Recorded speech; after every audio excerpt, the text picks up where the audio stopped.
Hello friends, good morning. कैसे हैं आप सब? देखिए, आज अपन बात करेंगे, एक सब्जेक्ट है ब्रोंकाइटिस। ब्रोंकाइटिस के बारे में अपन जानेंगे, प्लस उसके लिए फिर मैं आपको कुछ प्राणायाम बताऊंगी और कुछ योगासन बताऊंगी। तो आज देखिए अपन ब्रोंकाइटिस के बारे में जानेंगे। देखिए ब्रोंकाइटिस एक यहाँ पे वेन नली होती है, जो बहुत सारी छोटी छोटी और उसके अंदर वेन्स होती हैं जो क्या करती हैं, आपकी फ्रेश ऑक्सीजन को फेफड़ों तक पहुंचाने का काम करती हैं। ठीक है, तो जो ब्रोंकाइल वेन कहते हैं, या उसको बहुत से उसमें ब्रोंची भी कहते हैं, ब्रोंचाइल।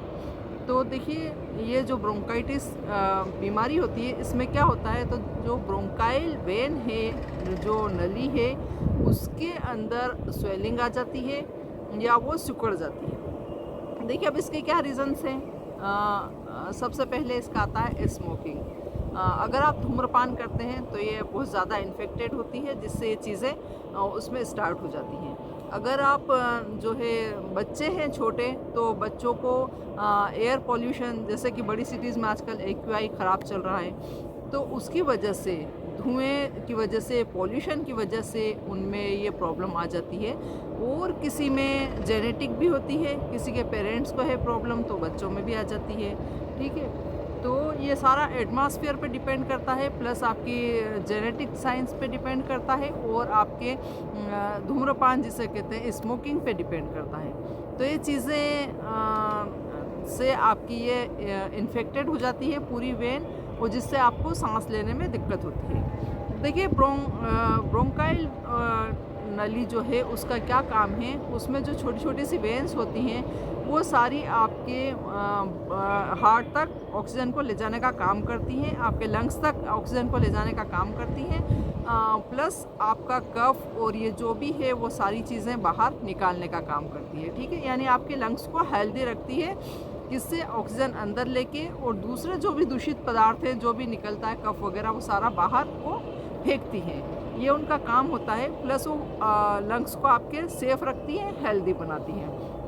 तो देखिए, जब यही इन्फेक्टेड हो जाती हैं, तो आपको मतलब वो चीज़ें सारी आपकी धीरे धीरे से ख़राब होती हैं। तो उससे बचने के लिए आपको देखिए, अच्छा हेल्दी चीज़ें लेना चाहिए। आपको थोड़ा सा नॉर्मल टेम्परेचर का पानी पीना चाहिए, नॉर्मल टेम्परेचर का खाना खाना चाहिए, ना एकदम गर्म ना एकदम नरम।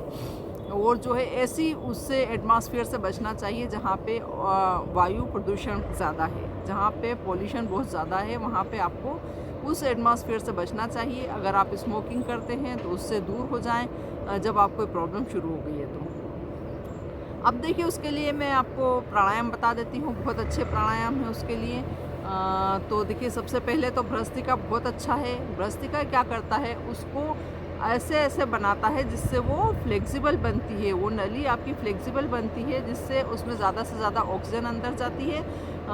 और वो मतलब उसका फ्लेक्सिबल होने से उसका वो जो स्वेलिंग है, जो सिकुड़ना है, वो धीरे धीरे से आपका नॉर्मल होने लगती है। ठीक है, तो देखिए भ्रस्त्रिका देख लीजिए। सबसे पहले मैं आपको बताती रहती हूँ। देखिए, ब्रीथ इन करेंगे, ब्रीथ आउट, नीचे इन आउट, ऐसे। ठीक है, और देखिए, एक भ्रस्त्रिका ऐसे भी किया जाता है, ब्रीथ इन ब्रीथ आउट। देखिए, और थर्ड है भ्रस्त्रिका, ब्रीथ इन ब्रीथ आउट। ठीक है, ये सब करने से क्या होता है, वो ये सारा अपन ने जो सांस ली और छोड़ी, ये सारी श्वास प्रश्वास जो किया है, ये सारा उसी नली में से हो रहा है, जिससे कि वो आपकी एक्टिवेट हो रही है और फ्लेक्सिबल बन रही है। ठीक है, अब इसके बाद आप करते हैं अनुलोम विलोम। देखिए, सारी चीज़ें उसमें ज़्यादा से ज़्यादा फ्लेक्सिबिलिटी लाती हैं, उसको हेल्दी बनाती हैं। ठीक है, वेन को। तो देखिए, जो चोक वेन है, या जो है सिकुड़ी हुई वेन है, या उसमें स्वेलिंग है, तो सारी धीरे धीरे से ठीक होती है। इसके लिए सेकंड प्राणायाम आता है अनुलोम विलोम, जिसमें अनुलोम विलोम आप वैसे भी कर सकते हैं, एक नाक नोस्ट्रिल बंद, एक ओपन, फिर इधर से बंद, इधर से ओपन। ठीक है, ऐसे करते रहिए, सांस लेते रहिए, इनहेल एक्सहेल करते रहिए। और अगर आपको प्रॉपर तरीके से करना है, जैसे यहाँ पे मैं जो बताती हूँ, मास्टर ग्लैंड को एक्टिवेट करना है, जिससे कि वो सभी ग्लैंड्स को ऑर्डर दे कि हाँ ये हार्मोन पर्याप्त मात्रा में इनकी बॉडी में सीक्रेट करो। ठीक है, तो इसके लिए आपको फिर ये वाली मास्टर ग्लैंड को प्रेस करना होता है। तो मैं अनुलोम विलोम में 2 काम हो जाते हैं, तो आप यहाँ रख लीजिए, इधर से ब्रीथ इन कीजिए राइट नोस्ट्रिल से, 2 सेकेंड से सेंटर में होल्ड कीजिए, फिर 3 सेकेंड तक अदर नोस्ट्रिल से आउट कर दीजिए। फिर जिधर से आपने एक्सेल किया है उधर से इनहेल कीजिए, 2 सेकेंड तक होल्ड कीजिए, अदर नोस्ट्रिल से आउट कर दीजिए। ठीक है फ्रेंड्स, ये हुआ अनुलोम विलोम। अब थर्ड इसमें है कपालभाति। कपालभाति में आप अपनी स्पाइनल कार्ड स्ट्रेट करके सीधे करके बैठ जाइए। देखिए, आप सुखासन में बैठ सकते हैं, वज्रासन में बैठ सकते हैं, अर्ध पद्मासन में बैठ सकते हैं। और आपको नाक से सांस को सिर्फ फेंकना है। ठीक है, उससे क्या होगा, जो आपके प्रदूषण जो अंदर गया है ब्रोंकाइटिस में, तो वो जो है आपका साफ हो जाएगा, बाहर निकल जाएगा। ठीक है, तो देख लीजिए कैसे।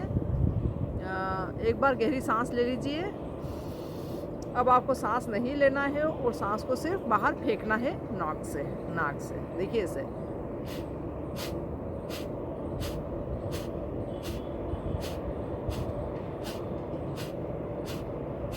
धीरे धीरे आराम से इसको करना है। 1 सेकेंड का 1 स्ट्रोक लगाना है। ठीक है,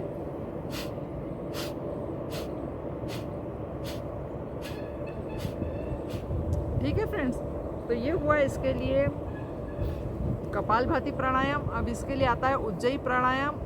देखिए, उज्जयी प्राणायाम में आपको दोनों हाथ यहाँ रख लेना है और ऐसे आपको लेना है।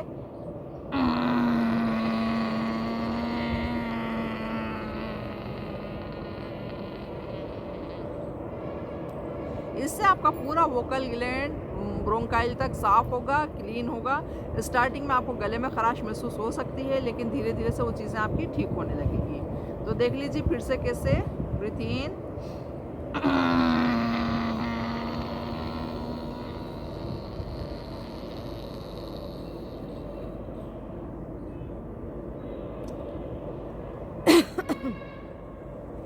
ये वाला बंद लगा लीजिए, थोड़ी देर तक रोक के रखिए सांस को। देखिए, इसमें नाक से सांस नहीं लेना होती है, जैसे आप खराश निकालते हैं, कफ बाहर निकालते हैं, ऐसे करके इसका अपोजिट करना है आपको। यहाँ से आपको सांस को लेना है गले से। ठीक है, एक बार फिर से देख लीजिए। ब्रीथ इन,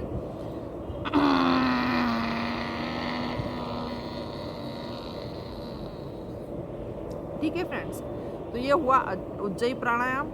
और अब फिर इसके बाद आता है भ्रामरी प्राणायाम। भ्रामरी, देखिए, भ्रामर यानी भंवरा। भंवरे की आवाज़ निकालना होती है आपको कैसे। 2 फिंगर्स यहाँ रख लीजिए, एक इसके ऊपर और एक नोस्ट्रिल के आसपास, और अंगूठे से कान बंद, यानी आपको बाहर की आवाज़ नहीं आना चाहिए। आपको धीरे धीरे से रखना है, टाइट प्रेस नहीं करना है। और फिर देखिए, ब्रीथ इन करेंगे। अब आपको दांत बीच के होंठ खुले रखना है और भंवरे की आवाज़ निकालना है। कैसे, देख लीजिए।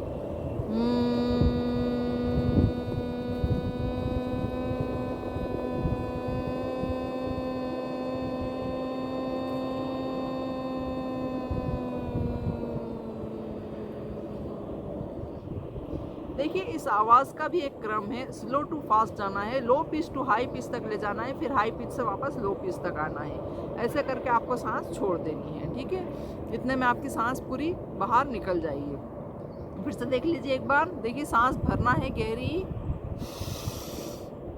और फिर आपको दांत भींच के इसमें से भंवरे की आवाज़ करते हुए सांस को बाहर निकालना है।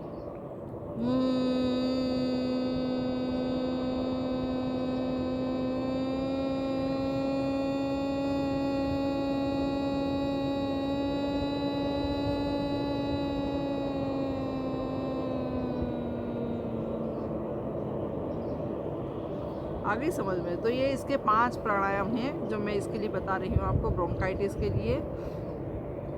देखिए, अगर हेरिडिटी से है तो भी आप इसको कंट्रोल कर सकते हैं। अगर एंटीबायोटिक्स ज़्यादा खाने की वजह से है तो भी आप इसे कंट्रोल कर सकते हैं प्राणायाम और योगासन के ज़रिए। ठीक है, अगर आपको एटमॉस्फेयर से होता है तो भी आप देखिए 10 बजे बाद प्राणायाम कर सकते हैं, क्योंकि एक्यूआई बिगड़ा हुआ होता है तो सुबह सुबह में ज़्यादा असर करता है। ठीक है, कहीं पे धूल और धुएं में है आप हैं तो जब भी आपको जहाँ साफ़ माहौल मिले वहाँ पे जाके स्वच्छ एटमॉस्फेयर में जाके ये प्राणायाम कर लीजिए। और थोड़ा सा अपने खान पान का ध्यान दीजिए। अगर आप बड़े हैं तो स्मोकिंग वगैरह बंद कर दीजिए, और अगर आप बच्चे हैं तो जो है थोड़ा सा धूल मिट्टी में ना खेलने दें उन्हें, क्योंकि एलर्जी भी इसका एक रीज़न होता है। तो फ्रेंड्स, ये था आज का एपिसोड। अब मैं इसके लिए आपको कुछ योगासन भी बताऊंगी। बहुत इजी योगासन है, ये प्राणायाम भी इजी है। आप इनमें से अगर 5 में से 3 भी कर लेते हैं प्राणायाम जो आपको आसान लगे, तो भी इसमें आपको बहुत ज़्यादा फ़र्क पड़ने वाला है।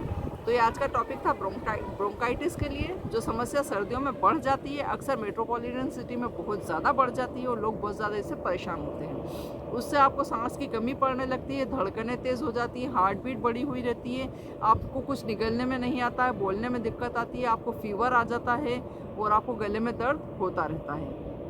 तो फ्रेंड्स, इन सब से छुटकारा पाने के लिए आप ये वाले प्राणायाम कीजिए, और जो है थोड़ा सा ऐसे माहौल से दूर रहिए।